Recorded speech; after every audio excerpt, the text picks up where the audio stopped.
श्रीमद्भागवत महापुराण महात्म्यम अध्याय क्रमांक 6। अथ षष्ठोऽध्यायः। सप्ताह यज्ञ की विधि। कुमारा ऊचुः अथ ते संप्रवक्ष्यामः सप्ताह श्रवणे विधिम्। सहायैर्वसुभिश्चैव प्रायः साध्यो विधिः स्मृतः।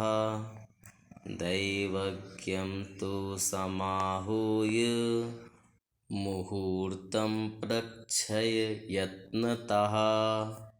विवाहे चादृशं वित्तं तादृशं परिकल्पयेत्।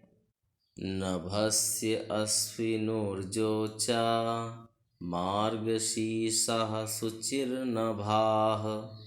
एते मासाः कथारम्भे श्रोतॄणां मोक्षसूचकाः। मासानां विप्रहेयानि तानि त्याज्यानि सर्वथा।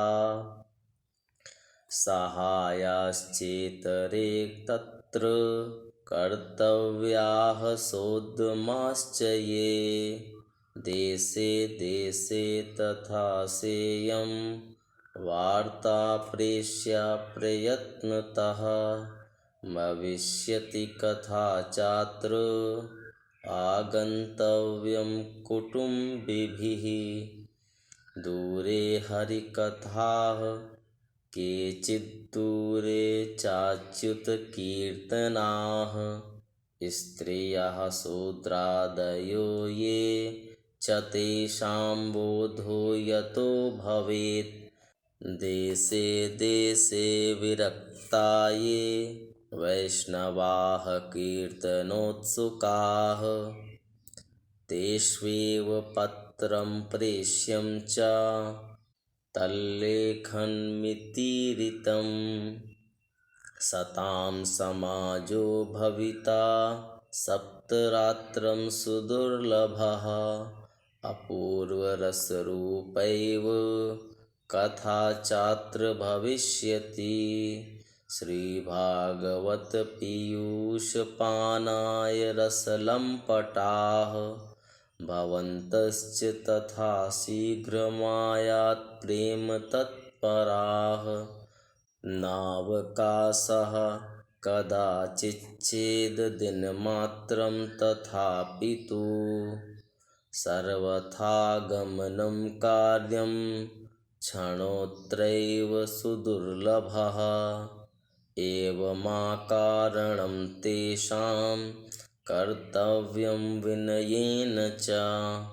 आगन्तुकानां सर्वेषां वासस्थानानि कल्पयेत्। तीर्थे वापि वने वापि गृहे वाश्रवणं मतं। विशाला वसुधा यत्र कर्तव्यं तत्कथास्थलम्। शोधनं मार्जनं भूमिर्लेपनं धातुमण्डनं। गृहोपस्करमुद्धृत्य गृहकोणे निवेशयेत्। अर्वाक् पञ्चाहतो यत्नादास्तीर्णानि प्रमेलयेत्। कर्तव्यो मण्डपः प्रोच्चैः कदलीखण्डमण्डितः। फलपुष्पदलैर्विष्वग्वितानेन विराजितः। चतुर्दिक्षु ध्वजारोपो बहुसम्पद्विराजितः। श्री सनकादिक कहते हैं, नारद जी, अब हम आपको सप्ताह श्रवण की विधि बताते हैं। यह विधि प्रायः लोगों की सहायता और धन से साध्य कही गई है। पहले तो यत्नपूर्वक ज्योतिषी को बुलाकर मुहूर्त पूछना चाहिए तथा विवाह के लिए जिस प्रकार धन का प्रबंध किया जाता है उस प्रकार ही धन की व्यवस्था इसके लिए करनी चाहिए। कथा आरंभ करने में भाद्रपद, आश्विन, कार्तिक, मार्गशीर्ष, आषाढ़ और श्रावण ये 6 महीने श्रोताओं के लिए मोक्ष की प्राप्ति के कारण हैं। देवर्षे इन महीनों में भी भद्रा, व्यतिपात आदि कुयोगों को सर्वथा त्याग देना चाहिए तथा दूसरे लोग जो उत्साही हों उन्हें अपना सहायक बना लेना चाहिए। फिर प्रयत्न करके देश देशांतरों में यह संवाद भेजना चाहिए कि यहाँ कथा होगी, सब लोगों को सपरिवार पधारना चाहिए।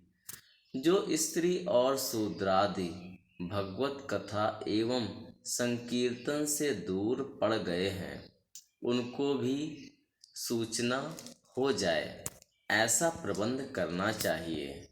देश देश में जो विरक्त वैष्णव और हरि कीर्तन के प्रेमी हों उनके पास निमंत्रण पत्र अवश्य भेजें। उसे लिखने की विधि इस प्रकार बताई गई है। महानुभावों, यहाँ 7 दिन तक सत्पुरुषों का बड़ा दुर्लभ समागम रहेगा और अपूर्व रसमयी श्रीमद् भागवत की कथा होगी। आप लोग भगवत रस के रसिक हैं, अतः श्री भागवतामृत का पान करने के लिए प्रेम पूर्वक शीघ्र ही पधारने की कृपा करें। यदि आपको विशेष अवकाश ना हो तो भी 1 दिन के लिए तो अवश्य ही कृपा करनी चाहिए, क्योंकि यहाँ का तो एक क्षण भी अत्यंत दुर्लभ है। इस प्रकार विनय पूर्वक उन्हें निमंत्रित करें और जो लोग आएं उनके लिए यथोचित निवास स्थान का प्रबंध करें। कथा का श्रवण किसी तीर्थ में, वन में अथवा अपने घर पर भी अच्छा माना गया है। जहाँ लंबा चौड़ा मैदान हो वहीं कथा स्थल रखना चाहिए।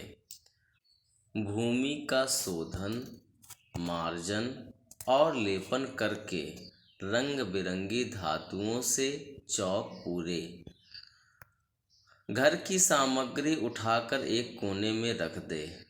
5 दिन पहले से ही यत्नपूर्वक बहुत से बिछाने के वस्त्र एकत्र कर ले तथा केले के खंभों से सुशोभित एक ऊंचा मंडप तैयार कराए।